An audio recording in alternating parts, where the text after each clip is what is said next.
চা খাচ্ছ?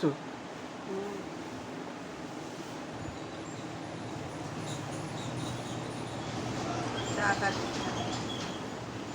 আজকে হচ্ছে আমরা হসপিটালে যাবো, তাহলে চাটা খেয়ে নিই ভালো করে। ভাগ্যে আমাকে অ্যাডমিট হতে পারে। কেন?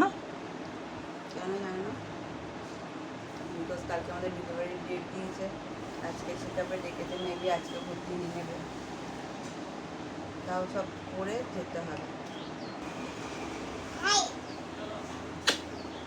আচ্ছা, মাম্মামের খুব আনন্দ, তাই না মাম্মা? কেন আনন্দ বলে দাও? আর কে আসবে? আর কে আসবে? ওর আনন্দ, ওর আনন্দ কেন? আমরা একটা ভাই কিংবা বোনও আজকে আসবে।